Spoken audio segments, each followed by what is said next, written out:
જે જગતના તાતની કાળી મજૂરીનો રોટલો ખાઓ છો એને દંડા નથી આપવાના। આર્મીના જવાનની વિધવાએ કીધું કે મને દમદાટી આપે છે। ઉંમર કેટલી થઈ? એટલે કે 26। બાકીના જીવનના વર્ષો કાઢવાના છે। જનતા રેડ કરી સરપંચ થઈને ગામના બધા લોકોએ, તો સારું કર્યું ને કે જે લોકોએ જનતા રેડ કરી એને કેટલાક પોલીસવાળા ટાર્ગેટ કરી રહ્યા છે। એ બધા મિત્રોને પણ કહેવા માગું છું ને જિલ્લા પોલીસવાળાને પણ કહેવા માગું છું કે બિનજરૂરી દોડ દાપણ ના કરતા। જેમ ખેડૂતોના મુદ્દે લડવા આવ્યો છું એમ આ દારૂબંધીના મુદ્દે બી ધબધબાટી બોલાવવા માટે આવીશ। એ ગામમાં, મોરબી શહેરમાં, મોરબી તાલુકામાં, મોરબી જિલ્લામાં બંધ કરી દો, બાકી ડીજી કચેરી સુધી તમારી ફરિયાદોનો સિલસિલો શરૂ થશે અને મારી પોતાની જનતા રેડ પણ થશે। હજી આ વાતને ગંભીરતાથી ના લેતા હોય તો એક ગ્રામજનને ટાર્ગેટ કરીને બતાવો, પછી તમારો પરસેવો ના છોડાવો તો મારું નામ મેવાણી નથી। એ આને શેના માટે પેદા કર્યો આ નફ્ફટને? તે અમારી બેન દીકરીઓ માતાઓને વિધવા કરે છે આ નાલાયક। મારા ઘરના વરંડામાં હિંચકો છે, તમે એવું કહો મારે 1 કલાક હિંચકો ખાવા આવું છે તો મારા 10 રૂપિયા લેવા, 1000 રૂપિયા લેવા મારો વિષય છે। મિત્રો, કાલ નહીં પરમ દિવસે ખેડૂતો જે છે એ ગાંધીનગર ટ્રેક્ટર રેલી કરવાના છે અને રજૂઆત કરવા જવાના છે પાવર લાઇનના વિરોધમાં, જેને લઈ અને પાલભાઈ આંબલિયા, જિજ્ઞેશભાઈ મેવાણી સાથે મહેશભાઈ રાજકોટિયા સહિતના જે આગેવાનો છે એ સૌરાષ્ટ્રમાં અત્યારે મિટિંગો કરી રહ્યા છે। આજે હળવદ તાલુકાના પાંડા તીરથ ગામે પહોંચ્યા છે અને અહીંયા પાંડા તીરથની સાથે સરંભડા અને કડિયાણા ગામના ખેડૂતો સાથે મિટિંગ કરી અને ખેડૂતોને 15 જૂને આમંત્રણ પણ આપવામાં આવ્યું છે કે આ રેલીમાં પધારે। જે મોરબી પુલકાંડની જે ઘટના બની અને એના પછી રાજકોટનો અગ્નિકાંડ, હરણીકાંડ, બધા જે કાંડ થયા, તમામ પીડિતોને લઈને એક યાત્રા મોરબીથી જ અમે શરૂ કરી હતી ગયા વર્ષે। અત્યારે જે પ્રશ્ન છે એ આમ જોવા જઈએ તો બહુ વિકટ છે અને આમ જોવા જઈએ તો બહુ સરળ છે। સરળ એટલા માટે છે કે 7.5 લાખ કરોડનો માણસ મુકેશ અંબાણી, 7.5 લાખ કરોડનો માણસ ગૌતમ અદાણી, કરોડોમાં રમતી કંપની પાવર ગ્રીડ, આમણે હમણાં ગજવામાંથી ચપટીક પૈસા જગતના તાતને આપવાના છે। જે જગતના તાતની કાળી મજૂરીનો રોટલો ખાઓ છો એને દંડા નથી આપવાના, એને વળતર આપવાનું છે। આટલી સરળ વાત છે। આ સરળ વાતને ભારતીય જનતા પાર્ટીની સરકારે વિકટ બનાવી છે કે ના, કંપનીને નહીં દબાવીએ। કોને દબાવીશું? ખેડૂતોને। કોના માધ્યમથી? કલેક્ટર તંત્ર અને પોલીસ તંત્ર।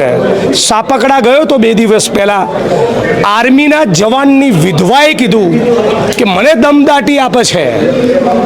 એક 26 વર્ષના યુવાનને કીધું તારી ઉંમર કેટલી થઈ? એટલે કે 26। બાકીના જીવનના વર્ષો કાઢવાના છે। મતલબ કે કહેવાનો મતલબ એમ કે તને પૂરો કરી દઈશ, મતલબ કે તને જાનથી મારી નાખવાનું। કોણ કહે છે? આ પોલીસ। શરમથી ડૂબી મરવું જોઈએ। અને અત્યારે હું જે જગ્યાએ છું, આ જ ગામમાં 2 દિવસ પહેલા લોકોએ જનતા રેડ કરી, બાજુનું કડિયાણા, બાજુના જ ગામમાં, આની સી મળે છે, જનતા રેડ કરી સરપંચ થઈને ગામના બધા લોકોએ, તો સારું કર્યું ને। હું તો સરપંચને સેલ્યુટ કરું છું, એ ગ્રામજનોને પણ સલામ કરું છું, કેમ કે આપણા જ ગામની બેન દીકરીઓ, માતાઓ વિધવા થતી હોય, જુવાનીઓ ખરાબ દારૂની લતમાં સપડાતા હોય, તો નાગરિક તરીકે, સરપંચ તરીકે, ગ્રામજન તરીકે આપણી બધાની જવાબદારી અને ફરજ બને છે કે આ ગોરખ ધંધા બંધ કરાવીએ। પણ મને એવી પણ માહિતી મળી છે કે જે લોકોએ જનતા રેડ કરી એને કેટલાક પોલીસવાળા ટાર્ગેટ કરી રહ્યા છે। એ બધા મિત્રોને પણ કહેવા માગું છું ને જિલ્લા પોલીસવાળાને પણ કહેવા માગું છું કે બિનજરૂરી દોડ દાપણ ના કરતા। જેમ ખેડૂતોના મુદ્દે લડવા આવ્યો છું એમ આ દારૂબંધીના મુદ્દે બી ધબધબાટી બોલાવવા માટે આવીશ। મારી જોડે જીવનમાં ટાઈમ જ ટાઈમ છે। એટલે ગોરખ ધંધાઓ એ ગામમાં, મોરબી શહેરમાં, મોરબી તાલુકામાં, મોરબી જિલ્લામાં બંધ કરી દો, બાકી ડીજી કચેરી સુધી તમારી ફરિયાદોનો સિલસિલો શરૂ થશે અને મારી પોતાની જનતા રેડ પણ થશે। હજી આ વાતને ગંભીરતાથી ના લેતા હોય તો એક ગ્રામજનને ટાર્ગેટ કરીને બતાવો, પછી તમારો પરસેવો ના છોડાવો તો મારું નામ મેવાણી નથી। જિગ્નેશભાઈ, જ્યારે મીડિયા સાથે ગામના સરપંચ અને ગામના આગેવાનોએ વાત કરી જનતા રેડ બાદ, એમનું પણ એ કહેવાનું થયું અસંખ્ય યુવાનો છે એ દારૂના લતમાં મૃત્યુ પામે છે। દારૂડિયાઓ ગામમાં આવીને ખુલ્લેઆમ દારૂ વેચે છે। રજૂઆતને કરી, એમને કીધું કે હળવદ પોલીસને અમે નહીં કહીએ, અમે હવે LCB ને કહીશું। મને ઘણીવાર એવું થાય છે કે આ બધા ગ્રામજનોએ આ પોલીસના ઉચ્ચ અધિકારીઓના મા બાપ જોડે જવું જોઈએ અને પોલીસના ઉચ્ચ અધિકારીના મા બાપને એ કહેવું જોઈએ, કોણે? જનતાએ, કે તમે આને શેના માટે પેદા કર્યો આ નફ્ફટને? હે, આ પથ્થરો તમારા ઘેર ક્યાંથી પાક્યો? આ પથ્થરો તે અમારી બેન દીકરીઓ માતાઓને વિધવા કરે છે, આ નાલાયક. એવું કહેવું જોઈએ તમારે બધાએ આ ઉચ્ચ અધિકારીઓના ઘરે જઈને, તો એમની શાન ઠેકાણે આવે, તો એમની જનતાને ખબર પડે કે મારી ઓલાદ એ અધિકારી બનીને આ ધંધા કરે છે. લાગે છે ને સમય આવી ગયો છે ને. આજ જિજ્ઞેશભાઈ અહીંયા જે બેઠકનું આયોજન કર્યું હતું સરંબડા, તેની સાથે કડિયાણા અને પાંડા તીરથ, અહીંયા કારણ કે હજુ લાઈન નીકળી નથી, આજ ખેડૂતોને નોટિસ ગઈકાલે જ હજી આવી છે, આટલી સંખ્યામાં બધા ખેડૂતો પહોંચ્યા છે, એટલે આનો મતલબ એ થયો ખેડૂતો પીડિત તો છે જ. બિલકુલ, અને પીડિત ના હોય તો એ ખેડૂતોનો અધિકાર છે. ભાઈ મારા ઘરના વરંડામાં હિંચકો છે, તમે એવું કહો મારે 1 કલાક હિંચકો ખાવા આવું છે તો મારા 10 રૂપિયા લેવા કે 1000 રૂપિયા લેવા મારો વિષય છે. તમને પોસાતું હોય તો આવો, નહીં તો તેલ લેવા જાઓ. સીધી વાત છે ને. તો ખેડૂતની જમીનમાં તમારે થાંભલા નાખવા હોય તો ભાજપની સરકારી કંપનીને કહેવું જોઈએ કે કેટલા આપવાનો છે? 25 લાખ, છેલ્લા 25 લાખ આપ 2 કરોડ. એવું ભાજપની સરકારે કહેવું જોઈએ. એના બદલે પોલીસ જોડે ધોકા મરાવે છે. એટલે મારે અહીં આવવું પડ્યું છે. આવતા દિવસોમાં, કારણ કે આવતા દિવસોમાં પણ હવે ખેડૂતો જે છે એ શું કહો કાકા? અમારા ગામમાં 25 થી 30 મહિલાઓ રાંડ બાયું છે, નાના નાના બાળ મેકી અને પુરુષો ઓફ થઈ ગયા. શા માટે? દારૂના કારણે. કયા ગામમાં? કડિયાણા. હું એ રેલીમાં હતો જ. હું ગ્રામ પંચાયતનો સભ્ય છું. તમને બધા લોકોને કહું છું, જિલ્લામાં લો એન્ડ ઓર્ડર, કાયદો અને વ્યવસ્થાનો જે જિલ્લામાં વડો હોય એ ડીએસપી ના હોય, કલેક્ટર હોય. આખા જિલ્લામાં અને મોરબી શહેરમાં ચાલતા તમામ દારૂના અડ્ડાનું લિસ્ટ લઈ મારું નામ આપીને તમે કલેક્ટર જોડે જાઓ, આ લિસ્ટ છે, બધું બંધ કરાવો. આપો સૂચના, એટલે એસપીને સૂચના આપશે.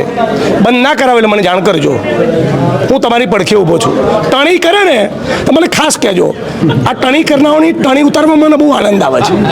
બધા ગ્રામજનોને, તમામ જ્ઞાતિને ધર્મના ખેડૂત ભાઈ બહેનોને એટલી જ વિનંતી અને અપીલ છે કે મારા માટે નહીં, તમારે તમારા પોતાના માટે આવવાનું છે.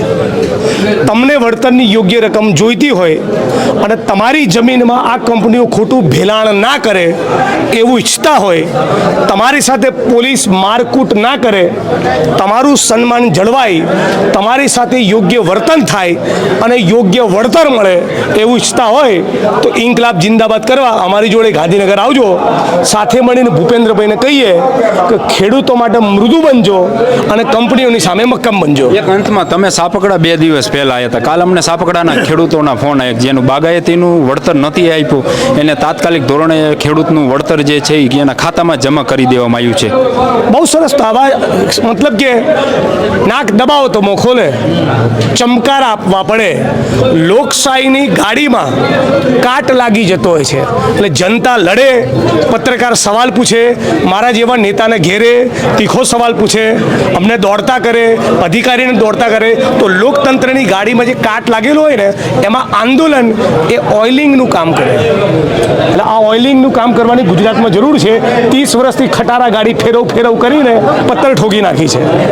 ખેડૂતોને જે રીતે એના ખેતરની અંદર એની મરજી વગર દાદાગીરીથી, દમનથી વીજળાઈનો જે નાખવામાં આવે છે, એ વીજળાનો અહીંયા કડિયાણા અને એની આસપાસના ગામોમાંથી પણ નીકળવાની છે ને ખેડૂતોને નોટિસ આવી છે. અમે કિસાન સંઘર્ષ સમિતિની ટીમ, કિસાન કોંગ્રેસની ટીમ કાયદાકીય તો ખેડૂતોને કલેક્ટરમાં શું જવાબ આપવો એ તો લેખિત તૈયાર કરીને આપીએ જ છીએ, પણ હારે જમીન ઉપરની જે લડાઈ છે, આ મૂંગી બેરી આંધળી સરકારને જગાડવા માટે આજે અહીંયા સીમમાં એક મિટિંગ થઈ હતી અને લગભગ 500-700 ખેડૂતોએ સાથે મળી અને સંકલ્પ કર્યો છે કે આવતીકાલે અમે ગાંધીનગર જે પ્રયાણ તમે કરો છો એમાં સાથ સહકાર આપશું અને પરમ દિવસે બધા જ ખેડૂતો ગાંધીનગર આવશે.